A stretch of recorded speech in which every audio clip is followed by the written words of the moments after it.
ಪ್ರತಿ ವರ್ಷದಂತೆ ಆ ವರ್ಷವೂ ವಿಜಯನಗರ ಜಿಲ್ಲೆಯ ಕೊಟ್ಟೂರಿನ ಕೊಟ್ಟೂರೇಶ್ವರ ಜಾತ್ರೆ ಅದ್ದೂರಿಯಾಗಿ ನಡೆಯುತ್ತಿತ್ತು. ಲಕ್ಷಾಂತರ ಮಂದಿ ಜಾತ್ರಾ ಮಹೋತ್ಸವಕ್ಕೆ ಆಗಮಿಸಿದ ಶ್ರೀ ಗುರು ಬಸವೇಶ್ವರನ ದರ್ಶನ ಪಡೆದು ಪುನೀತರಾಗುತ್ತಿದ್ದರು. ಎಲ್ಲಿ ನೋಡಿದರೂ ಜನವೋ ಜನ. ಬಸ್ ನಿಲ್ದಾಣದ ಮೇಲೆ, ಮನೆಯ ಮಾಳಿಗೆ ಮೇಲೆ, ಬಿಲ್ಡಿಂಗ್ ಮೇಲೆ ಎತ್ತ ನೋಡಿದರೂ ಅತ್ತ ಜನಸಾಗರವೇ ಜನಸಾಗರ. ಸಂಭ್ರಮದ ಸಾಗರದಲ್ಲಿ ತೇಲುತ್ತಿದ್ದ ಭಕ್ತರಿಗೆ ಒಮ್ಮೆಲೆ ಒಂದು ಆಘಾತ ಎದುರಾಗಿತ್ತು. ಮಂಗಳವಾರ ಸಂಜೆ ಕೊಟ್ಟೂರು ಪಟ್ಟಣವು ಭಕ್ತರ ಹರ್ಷೋದ್ಗಾರಗಳಿಂದ ಮೊಳಗುತ್ತಿತ್ತು. ಹಾವೇರಿ, ಧಾರವಾಡ, ಗದಗ, ಶಿವಮೊಗ್ಗ, ದಾವಣಗೆರೆ ಸೇರಿದಂತೆ ರಾಜ್ಯದ ಮೂಲೆ ಮೂಲೆಗಳಿಂದ ಸುಮಾರು 1 ಲಕ್ಷಕ್ಕೂ ಹೆಚ್ಚು ಜನ ಭಕ್ತರು ಅಲ್ಲಿ ನೆರೆದಿದ್ದರು. ಜೈ ಬಸವೇಶ್ವರ ಎನ್ನುವ ಘೋಷಣೆ ನಡುವೆ 60 ಅಡಿ ಎತ್ತರದ ಭವ್ಯ ರಥ ಸಾಗುತ್ತಿತ್ತು. ಆದರೆ ವಿಧಿಯಾಟ ಅಟ್ಟಹಾಸವನ್ನೇ ಮೆರೆದಿತ್ತು. ಚಕ್ರದ ಅಚ್ಚು ಅಂದರೆ ಆಕ್ಸೆಲ್ ದಿಢೀರನ್ನೇ ಮುರಿದ ಪರಿಣಾಮ ಆ ಬೃಹತ್ ರಥವು ನೋಡುತ್ತಿದ್ದಂತೆ ನೆಲಕ್ಕೆ ಉರುಳಿ ಬಿದ್ದಿತ್ತು. ರಥ ಕುಸಿಯುತ್ತಿದ್ದಂತೆ ಅಲ್ಲಿನ ಪರಿಸ್ಥಿತಿ ಭೀಕರವಾಗಿತ್ತು. ರಥದ ಚಕ್ರದಡಿ ಸಿಲುಕಿದಂತಹ ಹಲವು ಭಕ್ತರು ಗಾಯಗೊಂಡಿದ್ದರು. ಲಕ್ಷಾಂತರ ಜನ ಜಮಾಯಿಸಿದ್ರಿಂದ ಕ್ಷಣಕಾಲ ಆತಂಕ ವಾತಾವರಣ ನಿರ್ಮಾಣವಾಗಿತ್ತು. ಜನರು ದಿಕ್ಕಾಪಾಲಾಗಿ ಓಡುತ್ತಿದ್ದರು. ಆದರೆ ಈ ಮಹಾ ದುರಂತದಲ್ಲಿ ಒಂದು ದೊಡ್ಡ ಪವಾಡವೇ ನಡೆದಿದೆ ಅಂತ ಅಲ್ಲಿನ ಸ್ಥಳೀಯರು ಹೇಳುತ್ತಿದ್ದರು. ಎಷ್ಟು ಎತ್ತರದ ರಥ ಕುಸಿದರೂ ಸಹ ಅದೃಷ್ಟವಶವತ್ತಾಗಿ ಯಾವುದೇ ಪ್ರಾಣಾಪಾಯ ಸಂಭವಿಸಿಲ್ಲ ಎಂದು ಪ್ರತ್ಯಕ್ಷದರ್ಶಿಗಳು ತಿಳಿಸಿದ್ದಾರೆ. ಹಿರಿಯ ಭಕ್ತರು ಹೇಳುವ ಪ್ರಕಾರ ಸ್ವಾಮಿಯ ಕೃಪೆಯಿಂದ ದೊಡ್ಡ ಅನಾಹುತ ತಪ್ಪಿದೆ. ರಥ ಕುಸಿದಾಗ ಜನಜಂಗುಳಿ ಹೆಚ್ಚಿತ್ತಾದರೂ ಪ್ರಾಣಹಾನಿ ಆಗದೇ ಇರುವುದು ಆ ಬಸವಣ್ಣನ ಪವಾಡವೇ ಸರಿ ಅಂತ ಭಾವುಕರಾಗಿ ಕೂಡ ನುಡಿದಿದ್ದಾರೆ. ಗಾಯಾಳುಗಳನ್ನ ಸಮೀಪದ ಆಸ್ಪತ್ರೆಗೆ ದಾಖಲಿಸಲಾಗಿತ್ತು. ಲಕ್ಷಾಂತರ ಭಕ್ತರ ಆರಾಧ್ಯ ದೈವ ಅಜ್ಜ ಕೊಟ್ಟೂರು ಬಸವೇಶ್ವರ ರಥ 2017 ಫೆಬ್ರವರಿ ನಡೆದ ಈ ಘಟನೆ ಇಡೀ ನಾಡನ್ನೇ ನಡುಗಿಸಿತು. 60 ಅಡಿ ಎತ್ತರದ ಭವ್ಯ ರಥ ಭಕ್ತರ ಜಯ ಘೋಷಣೆ ನಡುವೆ ಸಾಗುತ್ತಿದ್ದಾಗ ದಿಢೀರನೆ ಕುಸಿದು ಬಿದ್ದ ದೃಶ್ಯ ಮೃತ್ಯು ಎದುರಾದಂತೆ ಕಾಣುತ್ತಿತ್ತು. ಆದರೆ ಈ ದುರಂತದ ಹಿಂದೆ ಕೇವಲ ತಾಂತ್ರಿಕ ದೋಷವಿದೆಯೇ ಅಥವಾ ನಮ್ಮ ಭಕ್ತಿಯ ಅತಿರೇಕವು ಕಾರಣವಾಗಿದೆ ಎಂಬ ಪ್ರಶ್ನೆ ದಟ್ಟವಾಗಿ ಮೂಡಿತ್ತು. ಇದೇ ಕಾರಣ ಬರುವ ವರ್ಷಗಳಲ್ಲಿ ರಥಕ್ಕೆ ಬಾಳೆಹಣ್ಣು ಮತ್ತು ಉತ್ತತ್ತಿ ಎಸೆಯುವುದನ್ನು ಸಂಪೂರ್ಣವಾಗಿ ನಿಷೇಧ ಮಾಡಲಾಗಿತ್ತು. ರಥಕ್ಕೆ ಎಸೆಯುವ ಬಾಳೆಹಣ್ಣುಗಳು ಬಟ್ಟೆಗೆ ಅಂಟಿಕೊಳ್ಳುತ್ತವೆ.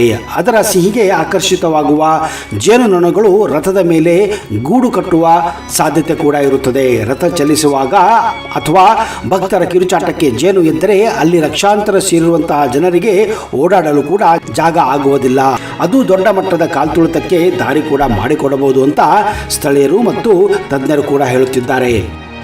ಚಕ್ರಗಳಿಗೆ ಹತ್ತಿರ ಅಥವಾ ರಥದ ಮೇಲೆ ಬಾಳೆಹಣ್ಣು ಬಿದ್ದರೆ ರಥ ಎಳೆಯುವವರು ಮತ್ತು ಕಳಸ ಇಳಿಸುವ ಅರ್ಚಕರು ಕಾಲು ಜಾರಿ ಬೀಳುವ ಸಾಧ್ಯತೆ ಕೂಡ ಇರುತ್ತದೆ. 60 ಅಡಿ ಎತ್ತರದಿಂದ ಕೆಳಗೆ ಬಿದ್ದರೆ ಬದುಕುಳಿಯುವ ಸಾಧ್ಯತೆ ತೀರಾ ಕಡಿಮೆ. ರಥದ ಅಚ್ಚು ಇಂತಹ ಸಣ್ಣ ಪುಟ್ಟ ನಿರ್ವಹಣಾ ಲೋಪಗಳಿಗೂ ಸಂಭವಿಸಬಹುದು ಅಂತ ಶಂಕಿಸಲಾಗಿದೆ. ರಥದ ಬಟ್ಟೆಗಳು ಹಾಳಾದಾಗ ಅಥವಾ ತೇವಾಂಶ ಹೆಚ್ಚಾದಾಗ ಮರದ ರಚನೆಗೆ ಹಾನಿಯಾಗುವ ಸಾಧ್ಯತೆ ಕೂಡ ಇರುತ್ತದೆ. ಹೀಗಾಗಿ ಇಂತಹ ಕೆಲಸ ಮಾಡುವುದರಿಂದ ದೂರ ಇರಬೇಕು ಅಂತ ಸ್ಥಳೀಯರು ಮತ್ತು ಹಿರಿಯರು ಕೂಡ ಬೇಡಿಕೊಂಡಿದ್ದಾರೆ. ಸ್ನೇಹಿತರೆ, ಸಂಭ್ರಮದ ಜಾತ್ರೆ ಈ ರೀತಿ ಮಾಡುವುದರಿಂದ ಆತಂಕ ಮತ್ತು ವಿಷಾದದಲ್ಲಿ ಮುಕ್ತಾಯಗೊಳ್ಳಬಹುದು. ರಕ್ತದ ನಿರ್ವಹಣೆಯಲ್ಲಿ ಲೋಪವಾಯಿತೆ ಅಥವಾ ಇದು ಕೇವಲ ಆಕಸ್ಮಿಕ ಎಂಬ ಪ್ರಶ್ನೆಗಳು ಹಲವಾರು ಜನರನ್ನ ಕಾಡತೊಡಗಿತ್ತು. ಆದರೆ ಏನೇ ಇದ್ದರೂ ಆ ಕೊಟ್ಟೂರು ಅಜ್ಜನ ಪವಾಡ ಮಾತ್ರ ಇಲ್ಲಿ ನಾವು ನೆನಪು ಮಾಡಿಕೊಳ್ಳಲೇಬೇಕು.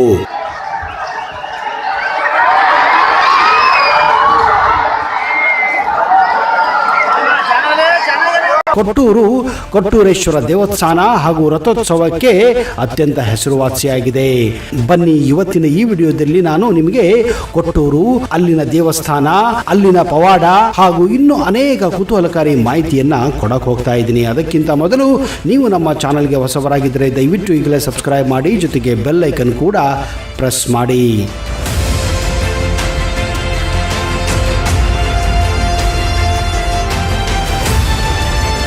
ನಮಸ್ಕಾರ ಸ್ನೇಹಿತರೆ, ನಿಮಗೆಲ್ಲ ಆತ್ಮೀಯ ಹಾಗೂ ಅದ್ದೂರಿ ಸ್ವಾಗತ. ಕೊಟ್ಟೂರು ಇದು ಶ್ರೀ ಗುರು ಕೊಟ್ಟೂರೇಶ್ವರ ಸ್ವಾಮಿಯ ನೆಲವೀರು. ಶ್ರೀ ಗುರು ಕೊಟ್ಟೂರೇಶ್ವರಿಗೆ ಕೊಟ್ಟೂರು ಬಸವೇಶ್ವರ ಎಂತಲೂ ಕರೆಯುತ್ತಾರೆ.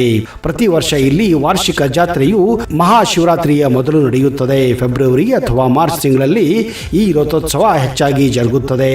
ಡಿಸೆಂಬರ್ ತಿಂಗಳಲ್ಲಿ ಇಲ್ಲಿ ವೈಭವವಾದಂತಹ ಲಕ್ಷ ದೀಪೋತ್ಸವ ಕೂಡ ನಡೆಯುತ್ತದೆ. ಈ ಸ್ವಾಮಿಯ ಹಿರೇಮಠಕ್ಕೆ ಅನೇಕ ಭಕ್ತರಿದ್ದಾರೆ. ಈ ದೇವರ ಗುಡಿಯು 3 ಸ್ಥಳದಲ್ಲಿದೆ. ಒಂದು ಹಿರೇಮಠ ಅಥವಾ ದೊಡ್ಡ ಮಠ, ತೊಟ್ಟಿಲು ಮಠ ಮತ್ತು ಗಚ್ಚಿನ ಮಠ. ಗಚ್ಚಿನ ಮಠದಲ್ಲಿ ಮೊಘಲ್ ದೊರೆ ಅಕ್ಬರ್ ಚಕ್ರವರ್ತಿ ಕೊಟ್ಟಿದ್ದಾನೆ ಎಂಬ ಪ್ರತೀತಿ ಇರುವ ಒಂದು ಮಂಚವೂ ಕೂಡ ಇದೆ. ಗಚ್ಚಿನ ಮಠದಲ್ಲಿ ಶ್ರೀ ಸ್ವಾಮಿಯ ಜೀವಂತ ಸಮಾಧಿಯೂ ಇದೆ. ಕೊಟ್ಟೂರಿಗೆ ಮೊದಲಿನ ಹೆಸರು ಶಿಕಾಪುರ. ಶ್ರೀ ಗುರು ಕೊಟ್ಟೂರೇಶ್ವರರು ಆಗಮಿಸಿದ ನಂತರ ಹಲವಾರು ಪವಾಡಗಳನ್ನು ಮಾಡುತ್ತಾ ಕೊಡುವ ಊರು ಕೊಟ್ಟೂರು ಎಂದಾಯಿತು ಎನ್ನುತ್ತಾರೆ ಇಲ್ಲಿನ ಹಿರಿಯರು.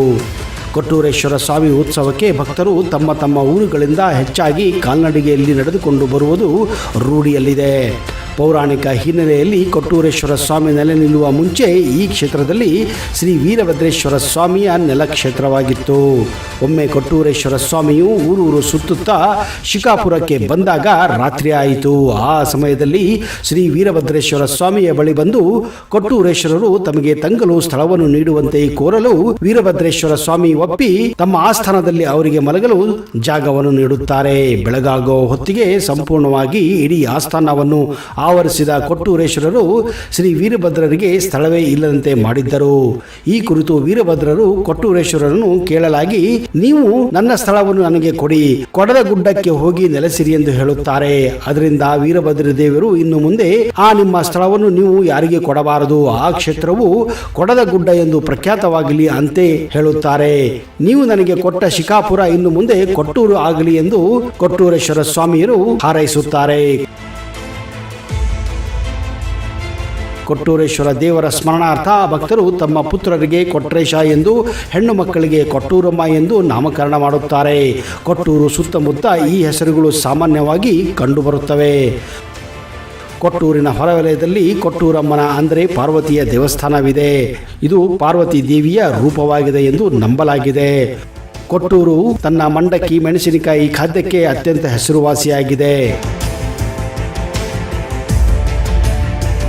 ಸ್ನೇಹಿತರೆ, ನಿಮಗೇನಾದರೂ ಅವಕಾಶ ಸಿಕ್ಕರೆ ಹೊಸಪೇಟೆ, ಹರಪನಹಳ್ಳಿ, ಬಳ್ಳಾರಿ ಜಿಲ್ಲೆ ಅಥವಾ ವಿಜಯನಗರ ಜಿಲ್ಲೆಗೆ ಹೋದರೆ ದಯವಿಟ್ಟು ಒಮ್ಮೆ ಕೊಟ್ಟೂರೇಶ್ವರ ದೇವಸ್ಥಾನಕ್ಕೆ ಭೇಟಿ ಕೊಟ್ಟು ಪುನೀತರಾಗಿರಿ ಎಂದು ನಾವು ಕೂಡ ಆಶಿಸುತ್ತೇವೆ.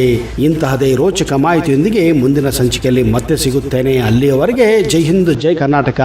ನಿಮಗೆಲ್ಲ ಒಳ್ಳೆಯದಾಗಲಿ.